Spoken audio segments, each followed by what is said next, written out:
बिस्मिल्लाहिर्रहमानिर्रहीम अस्सलाम वालेकुम जी। तो स्टूडेंट्स क्या हाल है, होप सो कि आप सब ठीक ठाक होंगे। अच्छा, हम कह रहे थे ब्लॉक 5 के प्रैक्टिकल्स, फिजियोलॉजी के प्रैक्टिकल्स हमने प्रेगनेंसी टेस्ट भी कर लिया, मैंने आपको परफॉर्म करके दिखा दिया, हमने आई वाला टेस्ट भी कर लिया, ई वाला टेस्ट भी कर लिया। अच्छा, अब हम देखते हैं, सॉरी ई वाला नहीं किया, ई वाला तो अभी करने लगे ना।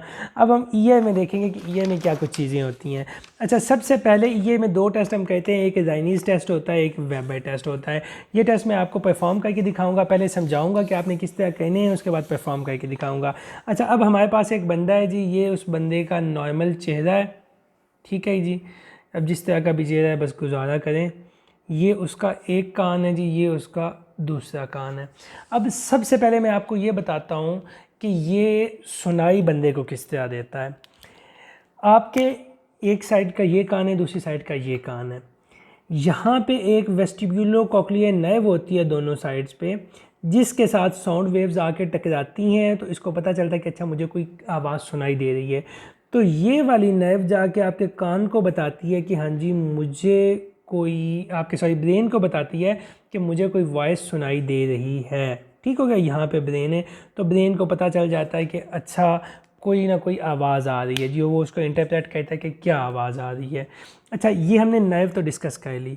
अब बाहर से जो कंडक्शन होती है ना, वो दो तरह हो सकती है। एक तो यहाँ पे ये आपका एक्सटर्नल ऑडिटरी मीटर्स होता है, वो पूरी कैनाल बनी हुई होती है जो ये जो आपकी नर्व है इसके सिरे तक पहुँच रही होती है। मतलब इसमें ऑब्वियसली एयर भरी हुई होती है, तो अगर कोई भी आवाज़ आती है तो ये वो इस ईयर कैनाल के थ्रू यहाँ तक चली जाती है, थ्रू एयर कंडक्ट हो रही है आवाज़। मतलब ये जो साउंड वेव्स हैं ये एयर के थ्रू ट्रैवल करके यहाँ तक पहुँच रही हैं। तो एक तो होगी हमारी एयर कंडक्शन, एयर कंडक्शन हुई, ठीक है। मैंने कोई भी आवाज़ बोली, आवाज़ साउंड वेव्स प्रोड्यूस हुई, साउंड वेव्स इस तरह एयर में ट्रैवल करती हुई गई आपकी इस एट्थ क्रेनियल नर्व तक।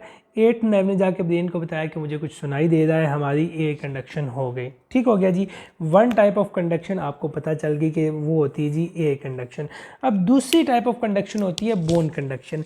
यहाँ पे स्कल है जी, ये ऊपर वाला हिस्सा ये सारा स्कल है। आपको पता है कि जी जो कोई सख्त मादा होता है, कोई सॉलिड होता है, तो उसमें भी साउंड वेव्स ट्रैवल कर लेती हैं। हम कोई भी ऐसी चीज़ जो कि साउंड वेव प्रोड्यूस करे उसको स्कल के ऊपर यहाँ पे रखेंगे, तो स्कल क्या करेगी, skull is a solid thing, और सॉलिड थिंग में से जो साउंड वेव्स हैं वो पास कर जाती हैं। तो ये स्कल बताएगी जाके इस नर्व को कि मुझे कुछ चीज़ सुनाई दे रही है। मतलब ये बोन के थ्रू जो आपकी साउंड वेव्स हैं वो इस नर्व तक पहुंची हैं। तो ये वाली जो कंडक्शन है इसको हम कहते हैं जी बोन कंडक्शन। अब आपको पता चल गया जी कि एयर कंडक्शन क्या होती है और बोन कंडक्शन क्या होती है। ये दोनों चीज़ें आपको पता चल गई, आपका आधा कॉन्सेप्ट क्लियर हो गया। दूसरा है जी हेयरिंग लॉस। आपको पता होना चाहिए कि हेयरिंग लॉस क्या होता है और कितनी तरह का होता है। हेयरिंग लॉस होता है जी दो तरह का। हमने ये सुनाई देने का मैकेनिज़्म जो है वो डिस्कस कर लिया। इसी मैकेनिज़्म से मैं आपको क्लियर करूँगा कि इंसान को किस तरह हेयरिंग लॉस होता है। अच्छा, एक टाइप ऑफ हेयरिंग लॉस तो ये होती है कि जो आपकी ये कंडक्शन हो रही है, चाहे वो एयर के थ्रू हो रही है या बोन के थ्रू हो रही है, वो कंडक्शन आपकी नर्व तक पहुंच नहीं रही।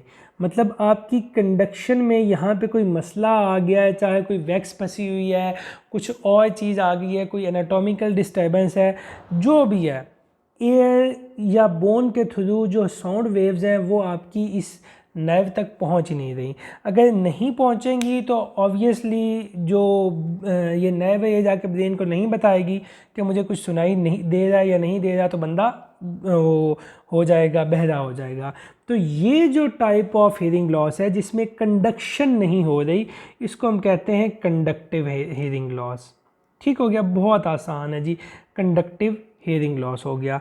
अब दूसरी टाइप ऑफ चीज़ क्या होती है, उसमें क्या होता है कि ये जो कंडक्शन हो रही है ये बिल्कुल ठीक होती है, लेकिन मसला होता है ये जो नर्व जाके दिमाग को बता रही है, ये नर्व जो जाके आपके दिमाग को बता रही है कि मुझे कुछ सुनाई दिया है या नहीं दिया, इस नर्व में कोई ना कोई मसला आ जाता है, कोई प्रॉब्लम आ जाता है, ये यहाँ से कट जाती है। अब जब इसका सर्किट कट जाएगा तो ऑब्वियसली ये आगे चीज़ नहीं बता पाएगी कि हाँ जी मुझे कुछ सुनाई दे रहा है या नहीं दे रहा। तो इस तरह का जो न्यूरोनल हेयरिंग लॉस होता है उसको हम कहते हैं सेंसोरी न्यूरल हेयरिंग लॉस। बस ये 2 टाइप ऑफ हेयरिंग लॉसेस हैं जो हम ये जो आपकी ट्यूनिंग फॉर्क टेस्ट है इनकी मदद से चेक करते हैं। ये 2 टेस्ट होते हैं, राइनीज़ टेस्ट और वेबर्स टेस्ट, हम लोग ये कहते हैं। अच्छा, अब हमने कंडक्शन भी पढ़ ली और बंदे को सुनाई कैसे दे रहा है वो भी पढ़ लिया। अब जो आपको बात याद रखने वाली है, अगली बात वो ये है कि एक बंदा जो होता है ना, एक नॉर्मल पर्सन, उसमें जो एयर कंडक्शन के थ्रू उसको वॉइस सुनाई देती है ना, वो ज़्यादा बेहतर होती है than bone conduction. In a normal person air conduction is far better than the bone conduction. ये चीज़ आपने ज़हन में रखनी है। अब हम करने जा रहे हैं जी अपना पहला टेस्ट, जिसको हम कहते हैं राइनीज़ टेस्ट। राइनीज़ टेस्ट में हम क्या करेंगे, हमारे पास होगा जी ये ट्यूनिंग फॉर्क। इस ट्यूनिंग फॉर्क की मदद से हम पेशेंट को चेक करेंगे कि इसमें कौन सी टाइप ऑफ हेयरिंग लॉस है। राइनीज़ टेस्ट में हम ये चेक करते हैं कि बंदे में एयर कंडक्शन बेटर है या बोन कंडक्शन बेटर है। ठीक हो गया, ये हम चेक करते हैं राइनीज़ टेस्ट की मदद से। एक नॉर्मल बंदे की हमें ऑलरेडी पता है कि एक नॉर्मल बंदे में air conduction is better than bone conduction. Rinne's test का अगर हमारे पास रिजल्ट ये आता है कि एयर कंडक्शन जो है is greater than bone conduction या is good than bone conduction, तो मतलब वो बंदा नॉर्मल होगा। अच्छा, अब हम किस तरह कहते हैं जी ये राइनीज़ टेस्ट। हम लोग क्या करेंगे, हम लोग इसको करेंगे, ये ट्यूनिंग फॉर्क सबको बजाना आता है, मैं बजाने की टेक्निक भी आपको सिखा दूंगा जब मैं ये प्रोसीजर करूंगा एक सब्जेक्ट पे। इस तरह आपने इसको ऑन कर लिया, ठीक है। ऑन करने के बाद आपने जो इसकी बैक साइड है ना, ये रख देनी है जी इसकी स्कल पे। स्कल पे किस जगह पे रखनी है, कान के पीछे होती है यहाँ पे मेस्टॉइड बोन, आपने मेस्टॉइड बोन पे रख देनी है। अब मेस्टॉइड बोन पे जब आप रखेंगे, अब ये ट्यूनिंग फोर्क कर रहा है जी आपकी साउंड वेव्स को प्रोड्यूस। जब आपने इस जगह पे ट्यूनिंग फोर्क को रख दिया, ट्यूनिंग फोर्क ने साउंड वेव्स प्रोड्यूस की। अब ये साउंड वेव्स जा रही हैं जी यहाँ पे और जाके आपके बंदे को बता रही हैं, ब्रेन को बता रही हैं कि मुझे कोई चीज़ सुनाई दे रही है। अब नॉर्मल बंदे में क्या होता है कि बोन कंडक्शन कम होती है, एयर कंडक्शन ज़्यादा होती है, मतलब बोन के थ्रू सुनाई देना जल्दी बंद हो जाता है। एयर कंडक्शन के थ्रू अगर कोई थोड़ी सी भी आवाज़ पैदा हो रही होगी ना तो आपको सुनाई देगी। अब क्या होगा कि जब पेशेंट कहेगा कि मुझे आवाज़ सुनाई नहीं दे रही, आपने ये वाली साइड पेशेंट की बोन के साथ लगाई हुई है, अब पेशेंट ने कहा कि मुझे आवाज़ सुनाई नहीं दे रही, अब आप क्या करेंगे, इसको चेंज करेंगे और ये वाली साइड ला के पेशेंट के कान के साथ इस जगह पे रख देंगे। जब आप इस जगह पे रखेंगे तो पेशेंट कहेगा कि मुझे तो दोबारा सुनाई देने लग गया है जी, हालांकि पहले इसी ट्यूनिंग फॉर्क से उसने कहा था कि मुझे सुनाई देना बंद हो गया है। दोबारा क्यों सुनाई देने लग गया है, because air conduction is better than bone conduction. ठीक हो गया। अगर इस तरह का प्रोसेस होता है और बंदा कहता है कि मुझे सुनाई देने लग गया है, तो इसका मतलब है air conduction is better than bone conduction. जो एक नॉर्मल पर्सन में रिज़ल्ट होता है वो हमारे पास पॉजिटिव आ गया। अब अगर बंदा कहता है कि नहीं जी मुझे पहले यहाँ से, वो कहता है मुझे सुनना बंद हो गया है, उसके बाद जब हम यहाँ पे लाएंगे तो वो कहेगा जी सुनना बंद हो गया, मुझे आवाज़ नहीं आ रही, इसका मतलब है कि जी bone conduction is better than आपकी एयर कंडक्शन। अब ये कुछ हेयरिंग लॉसेज होते हैं जिनमें इस तरह होती है, जैसे अगर let's suppose conductive hearing loss है, तो कंडक्टिव हेयरिंग लॉस में एयर कंडक्शन यहाँ पे मसला आ रहा है, एयर कंडक्शन नहीं हो रही, तो आपने यहाँ पे ट्यूनिंग फॉर्क रखा, यहाँ से तो आवाज़ चली गई। अब जब आप यहाँ पे ला के रखेंगे, यहाँ पे हिंड्रेंस है कोई, यहाँ से आवाज़ आगे जा ही नहीं रही, कंडक्टिव हेयरिंग लॉस है। तो conductive type of hearing loss में जो बोन कंडक्शन है वो एयर कंडक्शन से बेटर हो जाएगी। ये है जी हमारा राइनीज़ टेस्ट, मैं आपको परफॉर्म करके भी दिखा दूंगा। उसके बाद दूसरा टेस्ट है जी हमारा वेबर्स टेस्ट। वेबर्स टेस्ट में एक्चुअली हम कहते क्या हैं, वेबर्स टेस्ट में हमें पहले ये पता होता है कि इस बंदे में कंडक्टिव हेयरिंग लॉस है या सेंसोरी न्यूरल हेयरिंग लॉस है। ठीक हो गया, ये हमें ऑलरेडी पता होता है। वेबर्स टेस्ट में हम ये चेक करते हैं कि अब इस बंदे में हेयरिंग लॉस तो है, कौन से कान में हेयरिंग लॉस है, क्या राइट साइड वाला कान इफेक्ट है या लेफ़्ट साइड वाला कान इफेक्टेड है, हम ये चेक करेंगे। अब हम वेबर्स टेस्ट में क्या करेंगे, हम इसको इस तरह स्टिमुलेट करेंगे और इसकी जो ये वाली साइड है ये बंदे के माथे के ऊपर जाके रख देंगे। ठीक है, मैं आपको रख के बताऊंगा भी सब्जेक्ट में कि आपने किस तरह रखनी है। आपने माथे पे रख दी, माथे पे रख के आपने ये पूछना है अपने सब्जेक्ट से कि आपको किस साइड पे साउंड ज़्यादा सुनाई दे रहा है, राइट साइड पे या लेफ़्ट साइड पे या दोनों साइडों पे बराबर सुनाई दे रहा है। अगर पेशेंट कहता है कि मुझे जी दोनों साइडों पे बराबर सुनाई दे रहा है, तो मतलब ये पेशेंट जो है उसमें हियरिंग लॉस नॉर्मल है, इसमें हियरिंग लॉस नहीं है, इसके कान ठीक हैं जी। ठीक हो गया। दूसरी बात, अब अगर बंदा कहता है, अब आपको पहले इस चीज़ का पता है कि बंदे में कंडक्टिव हियरिंग लॉस है, पहले हम कंडक्टिव हियरिंग लॉस वाले बंदे में डिस्कस कर लेते हैं। आपने यहाँ पे रखा, बंदे ने कहा कि जी मुझे राइट साइड कान में ज़्यादा सुनाई दे रहा है, बंदे में पहले कंडक्टिव हियरिंग लॉस था। कंडक्टिव हियरिंग लॉस का क्या मतलब है जी, कि जो ये वाली जगह है यहाँ पे कोई ना कोई हिंड्रेंस है और आवाज़ आगे आ ही नहीं रही। अब क्या होगा कि जब आप यहाँ पे रखेंगे, बंदे में कंडक्टिव हियरिंग लॉस है, तो आवाज़ तो बोन के थ्रू ट्रांसफ़र हो रही है, तो ये जो अगर रास्ते में ये वाली चीज़ अफेक्टेड भी हो तो कोई मसला नहीं, क्योंकि बोन डायरेक्टली जाके आपकी नर्व को बता रही है कि कोई चीज़ सुनाई दे रही है मुझे, बल्कि इसमें ज़्यादा अच्छी सुनाई देगी, क्योंकि ये बाहर की आवाज़ें इधर से ऑलरेडी बंद हुई हैं, इधर से बाहर की आवाज़ें आ रही हैं, तो जो जिस साइड से आवाज़ें बंद हो रही हैं उस साइड पे ज़्यादा अच्छा सुनाई देगा। इन सिंपल लैंग्वेज इसका क्या मतलब है कि एक वो बंदा जिसमें कंडक्टिव हियरिंग लॉस है, उसमें जब आप वेबर टेस्ट करेंगे तो वो ये कहेगा कि जी मुझे जिस कान में आवाज़, मतलब वो कहेगा मुझे राइट कान में ज़्यादा सही आवाज़ सुनाई दे रही है, तो जिस कान में उसको ज़्यादा सही आवाज़ सुनाई दे रही होगी, इसका मतलब है वो कान फॉल्टी है। ठीक हो गया। एक बात, अगर आपको समझ नहीं लगी थोड़ा बैक करें, दोबारा सुने, इंशाल्लाह समझ लग जाएगी। ठीक है, रिपीट कर देता हूँ। आप इसको स्टिमुलेट करके माथे पे रखेंगे, एक कंडक्टिव हियरिंग लॉस वाले बंदे में उसमें बाहर से आवाज़ें नहीं आ रही, तो वो कहेगा कि मुझे जी राइट कान में जिस साइड पे उसका ख़राब है चीज़, उधर ज़्यादा अच्छा सुनाई दे रहा है। अब जो दूसरी टाइप ऑफ हियरिंग लॉस है, sensory neural hearing loss. Let's suppose आपके पास एक बंदा आ जाता है, भाई उसकी ये जो सेंसोरी न्यूरल हियरिंग लॉस वाली ये चीज़ है, ये वैसे ही कटी हुई है, मतलब बाहर से उसको जितना मर्जी सुनाई देता रहे, इधर से जितनी मर्जी साउंड वेव्स आती रहें, बोन से आती रहें, ये आगे जाएंगी ही नहीं, दिमाग को नहीं पता चलेगा कि मुझे कोई आवाज़ आ रही है या नहीं आ रही। तो इस तरह के बंदे में अगर आप इस तरह करके उसके माथे पे रखेंगे, तो चाहे ये जाके बोन कंडक्शन यहाँ इसको स्टिमुलेट करती रहे कि जी कोई आवाज़ सुनाई दे रही है, बट आगे ब्रेन तक पैगाम डिलीवर ही नहीं होगा, तो जो फॉल्टी ईयर होगा उसमें पेशेंट को कोई चीज़ सुनाई नहीं देगी, जो सही कान होगा उसमें सुनाई देगी। इस तरह आप पता लगा सकते हैं वेबर्स टेस्ट की मदद से कि किस बंदे में, कौन सी हियरिंग लॉस टाइप बंदे में कौन सा ईयर ख़राब है, क्या राइट ईयर ख़राब है या लेफ़्ट ईयर ख़राब है। जस्ट यही आपने देखना होता है। उसके अलावा मैं अब इसके बाद आपको दिखा दूंगा इसकी परफॉर्मेंस करके भी। उन्होंने एक और चीज़ आपसे पूछी हुई है, ऑडियोमीटर, कि ऑडियोमीटर क्या होता है, ऑडियोग्राफ क्या होता है। ऑडियोग्राम या ऑडियोग्राफ एक ऐसा ग्राफ होता है जिससे हम पता लगाते हैं कि ये इस बंदे में हियरिंग लॉस है या नहीं है, अगर है तो कितना है। उस ऑडियोग्राफ में क्या होता है कि ये ग्राफ है, एक मतलब उसका एक्स एक्सिस होगा, एक उसका होगा जी वाई एक्सिस।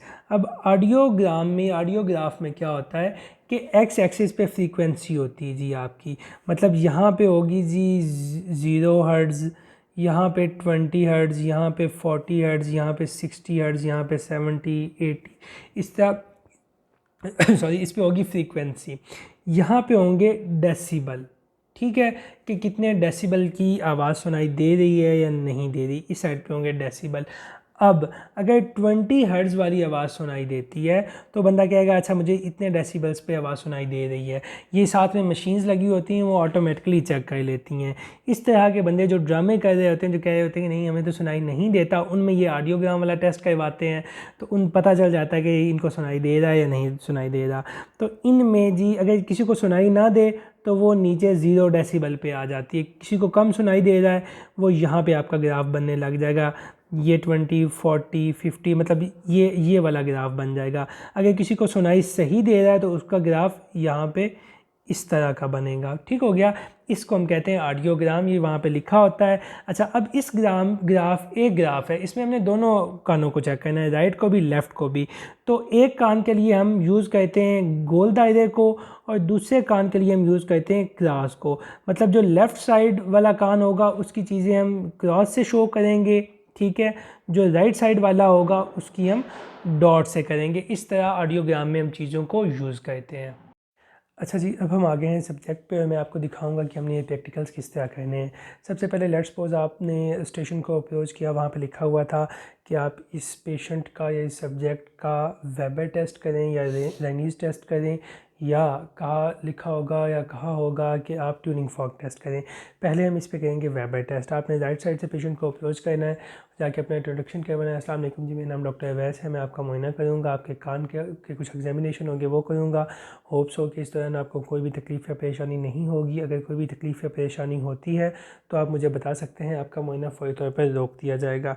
उसके बाद इस तरह का ट्यूनिंग फॉर्क वहाँ पे पड़ा होगा। ट्यूनिंग फॉर्क के यहाँ पे लिखा होता है कि ये कितनी हर्ट्ज़ का है। ठीक है जी, ये है 256 हर्ट्ज़ का। अगर वहाँ पे 512 हर्ट्ज़ का पड़ा हुआ हो तो आपने वो उठा लेना है। ठीक हो गया।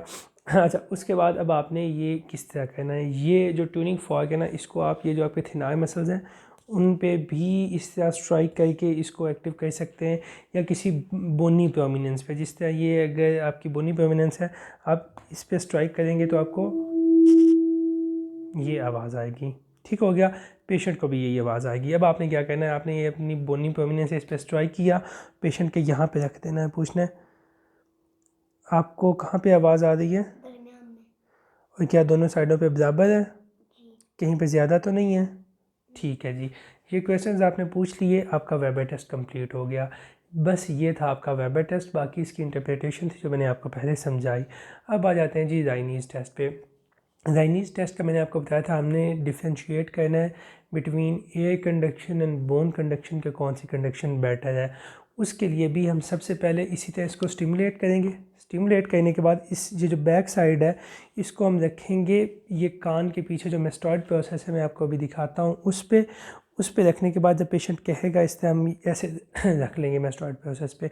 जब पेशेंट कहेगा कि मुझे आवाज़ सुननी बंद हो गई है, आपने पहले पेशेंट को बताना है कि जब आपको आवाज़ सुनना बंद हो जाए तो आपने मुझे बताना है। जब पेशेंट कहेगा कि आवाज़ सुननी बंद हो गई है, फिर आपने ला के इस तरह पैरेलल, ऐसे नहीं रखना, इस तरह रखना है। ये इस तरह साउंड वेव्स प्रोड्यूस हो रही हैं। यहाँ पे आपने रखना है, पूछना है कि आपको अब आवाज़ सुनाई दे रही है। वो कहेगा कि हाँ सुनाई दे रही है, तो इसका मतलब है कि उसकी air conduction is better than bone conduction. अच्छा जी, अब आपने सबसे पहले इसको स्ट्राइक करके ऑन कर लिया। ऑन करने के बाद फ़ौरन आपने पहले पेशेंट को बताना है कि अस्सलाम वालेकुम जी, मेरा नाम डॉक्टर अवैस है, मैं आपके कान का मुआयना करूँगा। होप्स हो कि आपको कोई भी तकलीफ़ या परेशानी नहीं होगी। अगर कोई भी तकलीफ़ या परेशानी होती है तो आप मुझे बता सकते हैं। उसके बाद आपने पेशेंट को कहना है कि मैं ये ट्यूनिंग फॉर्क का ये पिछले वाला हिस्सा आपके कान के पीछे इस हड्डी पर रखूँगा। जब आपको आवाज़ सुनना बंद हो जाए तो आपने मुझे बताना है। ठीक है जी। अच्छा, ये चीज़ एक्सप्लेन करने के बाद आपने ऐसे इसको स्टिमुलेट करना है, यहाँ पे रखना है। ठीक है, आवाज़ सुनाई दे रही है? जब बंद हो जाए आपने बतानी है। होगी बंद? ठीक है, अभी सुनाई दे रही है? ठीक हो गया। मतलब जब बोन पे आवाज़ सुनाई देना बंद हो गई, उसके बाद हमने इसको इस तरह पैरेलल रखा है इसके, तो पेशेंट को आवाज़ आने लग गई। इसका मतलब है कि जो एयर कंडक्शन है इस पेशेंट की is better than bone conduction. यही राइनीज़ टेस्ट था, बस इतना ही आप लोगों ने कहना है। होप्स हो कि आप लोगों को समझ लग गई होगी। अगली वीडियो के साथ बहुत जल्द हाजिर होंगे, तब तक के लिए अल्लाह हाफिज़।